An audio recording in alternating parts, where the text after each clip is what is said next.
Ce que je trouve étonnant, c'était que l'UQAM était en train de devenir une institution ordinaire, un peu comme les autres. Et lorsqu'on s'est rendu compte qu'on était finalement sous-estimé et que ça a mené à cette grève, il y a eu une espèce de mobilisation de tous les participants de l'UQAM, les étudiants, les professeurs, les employés de soutien. Tous les éléments sont ensemble. J'ai l'impression que c'est un chien qui dormait qui se réveille.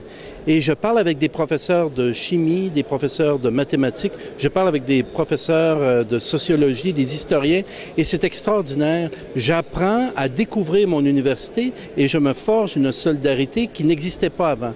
Et tous ces principes premiers qui ont mené à la fondation de l'UQAM en 1969, ces principes-là revivent soudainement. On en prend tous conscience. Moi, je suis arrivé ici en 2000, j'ai été 14 ans de professeur à l'Université Concordia.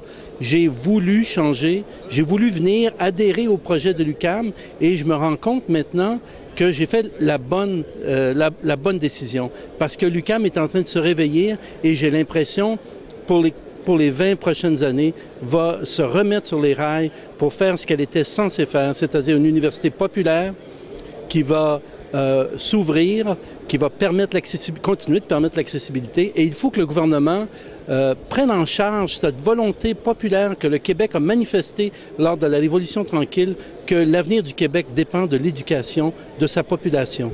Et le temps du mépris, je pense, est rendu à bout. Et c'est temps maintenant qu'on reconnaisse que l'UQAM est une institution unique au Québec, unique en Amérique du Nord presque, je dirais, et il faut alimenter cette mission-là pour le bien de l'ensemble de la société québécoise.